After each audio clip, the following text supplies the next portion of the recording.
very first video in my new home office. I hope you like it. This may not be the angle it ends with, but here we are. Let's do it. Hi, I am Sarah, also known as Budget Girl here on the internet, and welcome to my channel. Today we are talking about 5 frugal things that I have done recently that have either won me money or lost me money, in the hopes that you will be inspired to make better money choices, figure out ways to win more and save more, and also to learn from my mistakes, because 6 years on YouTube here, I'm still making money mistakes. It happens to all of us. I'm still learning, I'm still growing, and I want you to grow too. So let's jump right in with a win. I recently saved $70 on a prescription medication, and I went all Elle Woods-Lawyer-y, but Your Honor, to do it, and I am quite frankly pleased as punch with myself. So here's what happened. I ordered a prescription from Express Scripts, which is a company that works with my insurance to save me money already. Your company might do something like this. Essentially, instead of going to the pharmacy and getting like 30 days of your prescription at a time, you can register it with Express Scripts or a similar company, and they will send you through the mail a 90-day supply. It saves your insurance company money. They pass on some of those savings to you, and you get bulk prescriptions for cheaper. So first, check that out and see if your insurance company has something like this that could save you money, because a lot of times it's a lot. So I ordered this prescription through Express Scripts before I moved, which was 2 months ago, almost to the day now, and it went to my old address. Now, fun fact that I didn't know, medications do not forward in the US mail. They immediately get sent back to the person who sent them. They just don't forward it, which I guess I can understand. When it got back to the insurance company or Express Scripts or wherever their warehouse was, they deemed it damaged. So I got an email that said, your prescription was returned, it was damaged, you're going to have to pay another $70 to get it sent out because we can't send you the one that we originally sent you again. I was like, I think I can fight this. So I gave Express Scripts up a call, and the first person I talked with couldn't help me, but I then asked for a supervisor or somebody else and gave them the following pitch. So, as you know, I never got the prescriptions. They were forwarded. I'll totally admit I didn't realize that the prescriptions wouldn't forward to my new address when I filed the change of address. I've filed my new address in your system since, but I just didn't know. However, they were damaged, and I don't think either of us can determine whether they were damaged on the way to me or on the way back. And if they had been damaged on the way to me and I received them damaged, you would have covered it and sent me new prescription. Yes? Well, yes. Since we can't determine whether they were damaged on the way to me or on the way back from me, since I never got them and obviously I didn't damage them, I would appreciate it if you would refill this prescription for me and not charge me an additional $70. And the supervisor went, yeah, that makes sense. Now, note here, be nice to customer service people, and they will generally be nice to you. The first person I spoke with, even though I was a little perturbed that they wanted me to pay another $70 for a prescription I never got, there's no reason to take that out on them. And if you've been on TikTok lately, by the way, you can find me there at Budget Girl. A lot of people are doing some really fun customer service videos where they're just dealing with absolutely insane people, and it's made me even more conscientious of how I treat people on the phone. It's often kind of our inclination to get mad at the person who works for this giant company when it is not their fault at all, and there's just nothing good ever comes out of that. So be nice to people on the phone who are doing customer service. Generally, if they can't do anything, they'll pass you on to a manager who can, and I was able to get not only my prescription for no additional money, but they expressed it so that I'll get it in just a few days.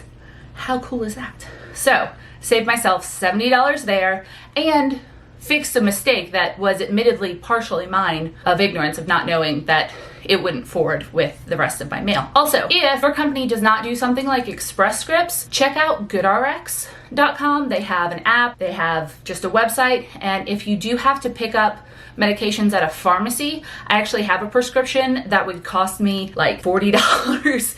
They're Express Scripts that I get for $5 at the pharmacy because I have a GoodRx coupon. All you do is type in the name of your prescription, and often there are discounts there, and I don't know exactly how it works, but you can get your medication for much, much cheaper. So if you have an expensive med, make sure to check it on GoodRx to see if your pharmacy can get it for you at a discount. All you have to do is Google it and then show them your phone. Absolutely try it. Has saved me and a ton of people I know a ton. And I just want to tell you guys stuff like this so that you can save money. All right, win number 2.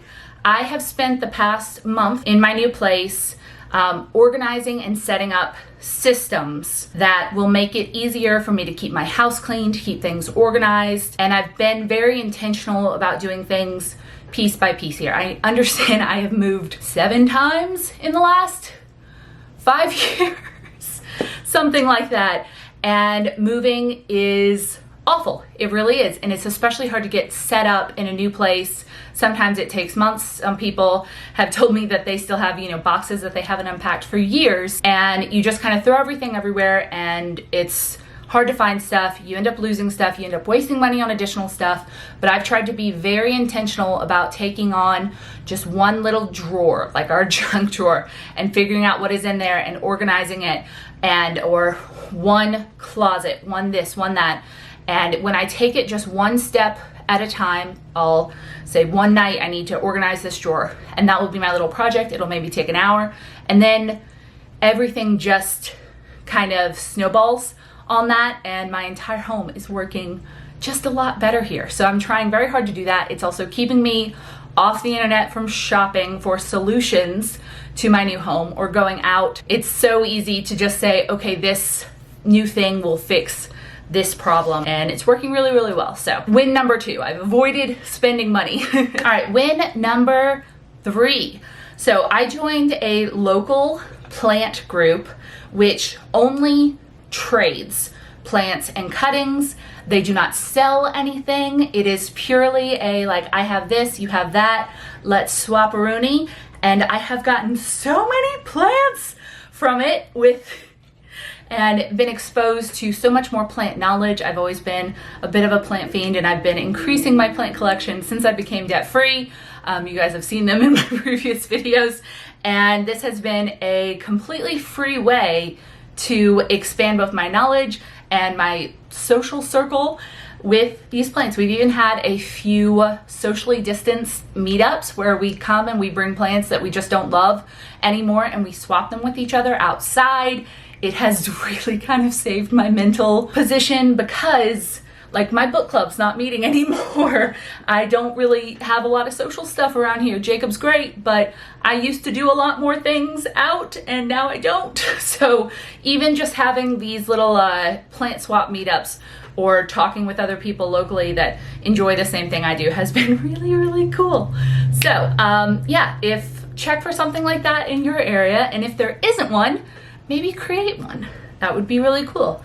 I think the real key is no selling because if you swap stuff like that for free, you individually barter on what is fair, and you can say, I have this and I'm looking for this, and someone will be willing to trade. But the prices, you can always sell stuff on Facebook Marketplace. Some of the people in the group even sell plants on Marketplace. It's less fun. It's less fun when there's money involved. Just gonna say it. By the way, win number 4. Did you think these pots were cute? Because I made them. I don't know what that face was. Anyway, inspired by my new plant collection, which has been mostly a free activity. I have had to buy dirt to house all of my new plants, and I realized how expensive pots were, and people haven't been having garage sales, so I haven't been able to pick up pots for cheap. So I actually started a new hobby that hopefully will start making me money soon. So I started making concrete planters with silicone molds, and I just got these off of Amazon. I shopped around a lot, and I have been making concrete plant pots for myself and also for trade. I've gotten a lot of plants in trade for the first ones that I was doing on this, and I'm actually hoping to eventually sell these wholesale to some area nurseries. I've actually talked with one of a really cool nursery in Austin that's interested. I don't want to sell them piecemeal on like Etsy, because I realized that that would be taking on a lot of time to like individually pack and ship each one, deal with like individual customer complaints. But I think that if I sell them wholesale to nurseries, I could still make probably a pretty decent income off of it. And this is also a hobby that I can do completely without my brain, which is awesome because most of my hobbies require my brain, like YouTube and blogging and all of that. And it's nice to have something that I can just do while I'm like watching TV, and it feels productive and it's really, really fun. So if you want me to do a video on starting a new business and how I'm like tracking my income and expenses for this, how I'm setting it up, let me know and I will consider doing that. All right, and win number 5, because we're not actually having any fails today. I just want this video to be uplifting, and it's what I was able to kind of come up with in my brain. So we're just doing wins apparently today. I invested, yes, I actually spent money on 2 pairs of boots. Now, this seems weird. Sarah, why is shopping for shoes a frugal thing? And I will tell you why. I hate the winter and I used to hate the fall. I hate the cold. I get miserable in the cold, and I think one of the reasons why that is because I never really have appropriate clothing for that weather. So of course I'm going to be miserable if I'm constantly trying to get away with just kind of layering stuff on top of my summer dresses for the fall and winter. I also, by the time I come to this realization every year, all of these shoes in my size are sold out. Now, I wear a size 11 shoe. My feet are huge, and it is extremely difficult to find, especially boots in my size without like having to go to the men's department. Now, I also have a preference for flat shoes. I will not wear a heel to work.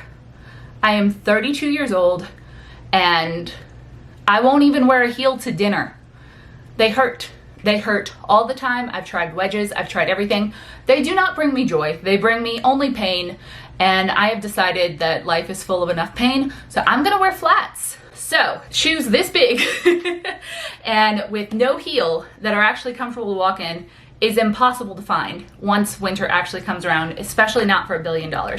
So, I actually shopped like last month, or about a month and a half ago. I got these both pairs from Torrid. I got them on sale when they first came out, so I got both pairs for under $100 total, and I think it's going to be a really good investment in kind of a fall winter wardrobe for me and actually keep me warm and not sick. So I think these are going to be great. And I don't know, maybe I'm the only person out there who is as stubborn as this when it comes to denying that the cold is coming, but I fixed it. I fixed it this year. I'm actually going to have footwear that is weather appropriate, that should last me a long time, and I think it's going to help with a lot of different things. You probably think I'm nuts by now, but I think there's probably someone else out there. I know there are people out there who have it at least as hard of a time as I have finding winter appropriate, comfortable shoes.